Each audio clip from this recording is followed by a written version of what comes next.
The orange shit goblin is going off over on Truth Social about all kinds of shit. He's continuing to push that Democratic members of Congress should be in jail, saying here, the traitors that told the military to disobey my orders should be in jail right now, not roaming the fake news networks, trying to explain that what they said was okay. It wasn't and never will be. It was sedition at the highest level, and sedition is a major crime. There can be no other interpretation of what they said, except that's not what they said. They said disobey unlawful orders, which is their legal obligation to do.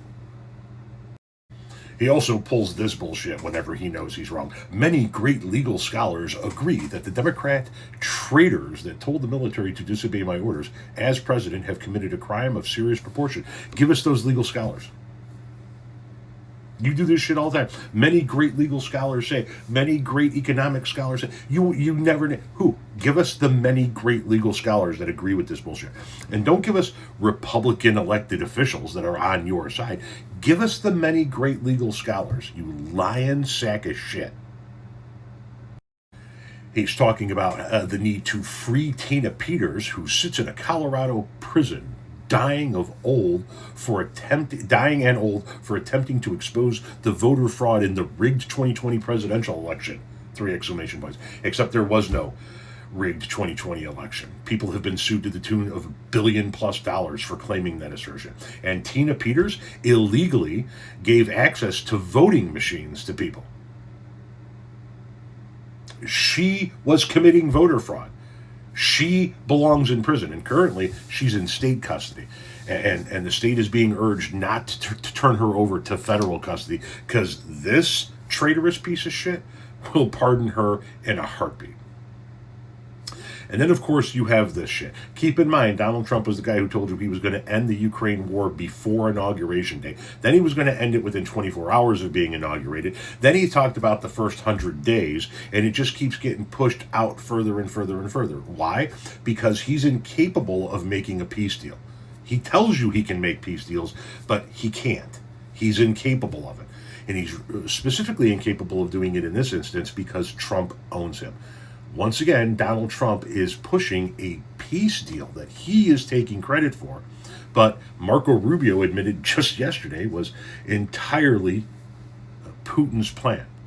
Let me read you this post. The war between Russia and Ukraine is a violent and terrible one that, with strong and proper U.S. and Ukrainian leadership, would have never happened.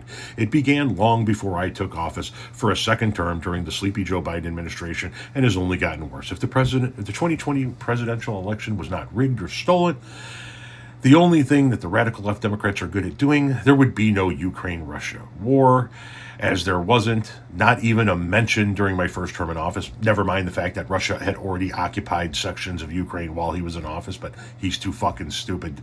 I'm sorry, not too fucking stupid. He's owned by Putin. That's why he can't admit that. Anyway, Putin would never have attacked. It was only when he saw Sleepy Joe in action that he said, now is my chance, the rest is history, and so it continues. I inherited a war that should never have happened, a war that is a loser for everyone, especially the millions of people that have so needlessly died. Ukraine, quote, leadership has expressed zero gratitude for our efforts, and Europe countries to buy oil from Russia. The USA continues to sell massive amounts of weapons to NATO for distribution to Ukraine. Crooked Joe gave everything free, including big money. God bless all the lives that have been lost in the human catastrophe, President DJT. Heard a lot of blame. Heard a lot of pissing and moaning. Would have never happened if I was in office. But I don't hear how it's going to end, Mr. I'm going to end. Do you remember when you told the American public that it would be easy to end that war? I know both men. I just get them on the phone in one phone call and tell them what's what. That would be easy to solve. It would take a day. Well, we're fucking 10 months in, champ. What's going on? You can't get it done? Blaming Biden doesn't excuse you not being able to get it done in 10 months, fuckstick.